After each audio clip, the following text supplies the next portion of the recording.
saya Akbar. Saya ingin mewawancarai Teteh tentang upaya cara melestarian hewan dan tumbuhan. Apakah Teteh bersedia? Oh tentu, boleh. Apa yang mau ditanyakan, Dek? Mengapa pelestarian hewan dan tumbuhan perlu dilakukan? Karena hewan dan tumbuhan itu sangat bermanfaat untuk kehidupan manusia. Makanya kita harus melestarikan hewan dan tumbuhan supaya hewan dan tumbuhan itu tidak punah. Oh begitu. Lalu apakah hewan dan tumbuhan sangat bermanfaat? Pasti hewan dan tumbuhan sangat bermanfaat untuk kita.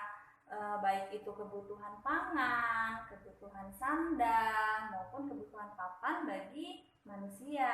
Oh begitu. Contohnya apa? Contohnya kalau tumbuhan itu manfaatnya banyak. Seperti kita makan sayur-sayuran itu dari tumbuhan berasalnya. Kemudian membuat rumah, kayu-kayu itu juga dari tumbuhan asalnya. Kemudian tumbuhan juga bisa menyerap karbon dioksida yang ada di udara yang kita hirup. Sehingga racun-racun yang ada di udara ini bisa diserap oleh tumbuhan. Jadi gas yang kita hirup itu adalah gas yang baik untuk tubuh kita. Oh begitu. Kalau misalnya hewan itu banyak, seperti kita dapat mengambil telur ayam untuk kita masak. Kemudian untuk pakaian misalnya seperti dari ulat sutra namanya. Ulat sutra itu apa? Ulat sutra itu ada jenis ulat yang dia dapat menghasilkan benang sutra yang biasa untuk diolah menjadi pakaian, kain gitu.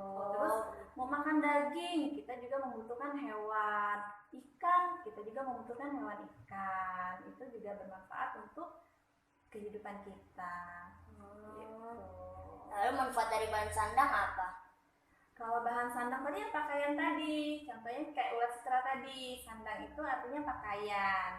Nah, jadi kalau dari ulat bisa menjadi bahan wol, bisa menjadi bahan sutra, nanti diolah lagi jadi pakaian, baju kita yang kita pakai.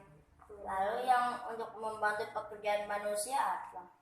Oh iya, ada satu lagi manfaatnya, bisa membantu pekerjaan manusia.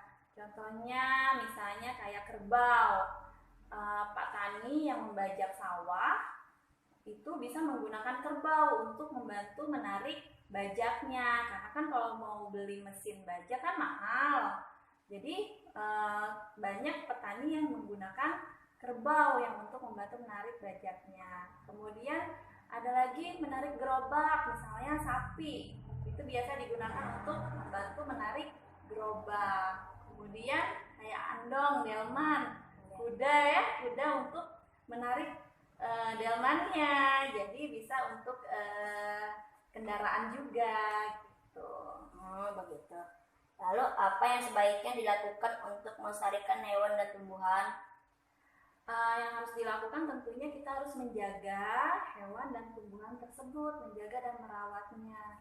Kalau misalnya tumbuhan, kita harus menyiramnya, ngasih pupuk, kemudian merawat.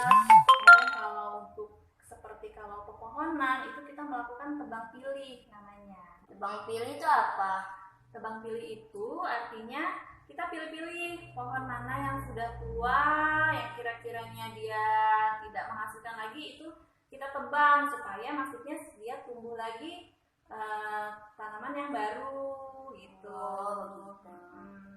Lalu apakah akibatnya jika manusia tidak melakukan kewajibannya untuk melestarikan hewan dan tumbuhan?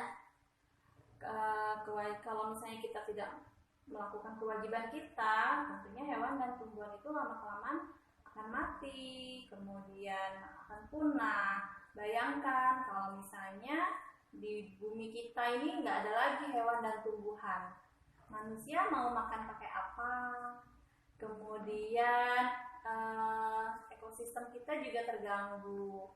Kemudian yang menyerap racun-racun kayak karbon dioksida itu nggak ada lagi. Jadi polusi ada di mana-mana, sehingga manusia nanti bisa cepat sakit. Begitu. Lalu bagaimana cara merawat hewan dan tumbuhan agar tetap subur dan sehat? Nah, kalau cara merawatnya, kalau untuk tanaman itu kita harus menyiramnya, kemudian kemudian ngasih pupuk, kemudian tadi yang sudah kita jelaskan ya, kita buangin daun-daun yang sudah kering, kita rawat gitu. Kalau hewan, cara menjaganya ya kita kasih makan, kita kasih minum, kemudian kita buatkan kandang, seperti itu. Oh, gitu. Terima kasih penjelasannya. Wassalamualaikum warahmatullahi wabarakatuh. Waalaikumsalam warahmatullahi wabarakatuh.